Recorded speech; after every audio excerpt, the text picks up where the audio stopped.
हे शिव आप मेरे गुरु हैं, मैं आपका शिष्य हूँ, मुझ पे दया कर दीजिएगा। हे शिव गुरु आप मेरे गुरु हैं, मैं आपका शिष्य हूँ, मुझ पे दया कर दीजिएगा। हे शिव गुरु आप मेरे गुरु हैं, मैं आपका शिष्य हूँ, मुझ पे दया कर दीजिएगा। आज आइए इस जो हमें वर्णीय भ्राता साहब श्री हरनानंद जी ने हमें 3 सूत्र दिया है, जिसमें पहला सूत्र है दया की याचना। दया की याचना से हम अपने महादेव को याद करते हैं और उनसे दया की भाव रखते हैं, क्योंकि कृपा तभी होती है जब हम बहुत कुछ करते हैं, तब जाके हमें कुछ मिलता है।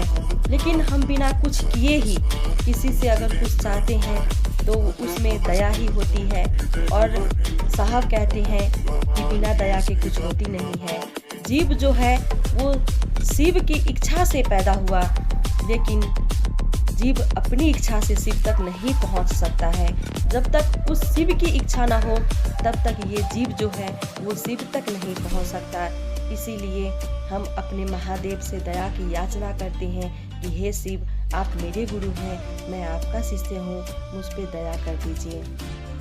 चलिए एक छोटी सी चर्चा से हम समझने और समझाने की कोशिश करते हैं कि शिव देखिए कोई ऐसी शब्द ही नहीं जिससे हम शिव की चर्चा कर सके।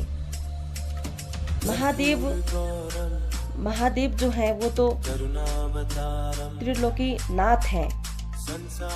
वो हमारे हृदय में साहब ने इस तरह से उतार दिया कि बड़े ही सरलता से हमने पा गया।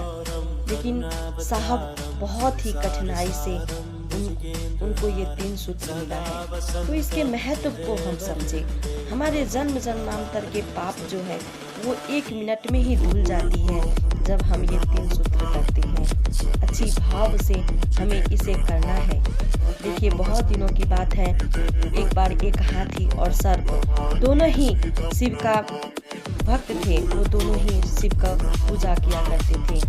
सर्प जो है वो अनमोल रत्नों से महादेव का पूजा किया करता था। बहुत सारे मोती, हीरे मोती जवाहरात ला करके वो महादेव को चढ़ाया करता था। लेकिन हाथी को वो सब पता नहीं था। वो तो समझता था ये ईंट पत्थर न जाने रोज के रोज ला के ये महादेव पे कौन चढ़ा दिया करता है। वो रोज फिर से उस शिवलिंग को साफ सुथरा करता और फिर से वो पूजा करता। एक दिन सर्प का मन हुआ कि आज मैं बहुत सारे हीरे जवाहरात चढ़ा करके महादेव की खूब अच्छी तरह से पूजन करूं। सर्प ने बहुत सारे हीरे जवाहरात ला करके महादेव को खूब सजा करके उन्होंने अच्छी तरह से पूजा अर्चना की और उसके बाद वो चले गए। फिर हाथी आया और उसने देखा कि ये फिर से ईंटा पत्थर किसने चढ़ा दिया है। वो फिर से साफ करने लगा। सर्प सोचा कि रोज मैं इतने कीमती रतन लाके चढ़ा देता हूँ, इसे कौन फेंक दिया करता है, ये कौन मूर्ख है। ये सोच करके वो छिप के देखने लगा। उसने देखा ये तो हाथी है जो मैं कीमती रतन चढ़ा जाता हूँ ये उठा के फेंक देता है। एक दिन सर्प को बहुत ही गुस्सा आया और वो छिप गया। जब हाथी महादेव की पूजन के लिए आया उस टाइम में ही उसके सुर में घुस के उसको डस लिया। हाथी वहीं वो विष के छटपटा करके वहीं मर गया और उसी हाथी के पैरों तले कुचल के वो सर्प की भी मृत्यु हो जाती है। दोनों ही शिवलोक को पहुंचते हैं तो माता कहती है ये क्या महादेव, ये दोनों शिवलोक में कैसे आ गए। महादेव जी माता को समझाते हुए कहती हैं कि देखिए जो सर्प और ये हाथी दोनों ही मेरे परम भक्त थे। जो हाथी है वो पहले के जन्म में वो पंडित हुआ करता था और ये सर्प जो है वो गंधर्व पुत्र था। दोनों ही मेरे पूजन किया करते थे। पंडित जो है वो सांसारिक लोगों के लिए पूजा पाठ कराया करता था और करते करते में वो एक दिन उसका स्वर्गवास हो गया। वो दूसरों के लिए किया करता था पूजा, इसीलिए वो फल सारे दूसरों को मिल गया। लेकिन जो शिव तत्व जो है, जो पूजा करने की प्रक्रिया है, जो गुण था वो उसमें रह गया और वो अगले जन्म में आके हाथी बन गया। और जो ये गंधर्व पुत्र था वो हमेशा समुद्र से कीमती रतन मांग मांग के वो ला के मेरा पूजन किया करता था।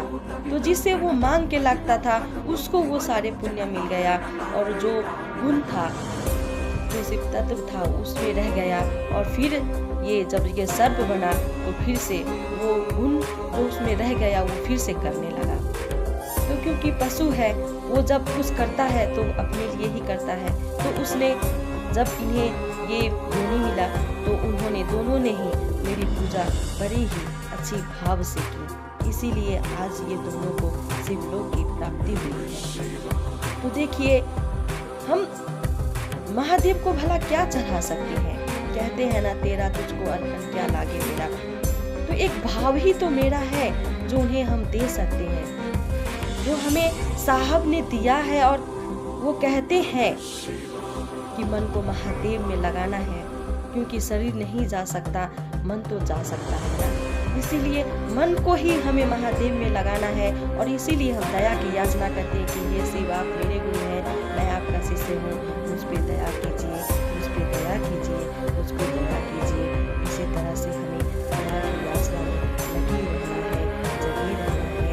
हर हर महादेव।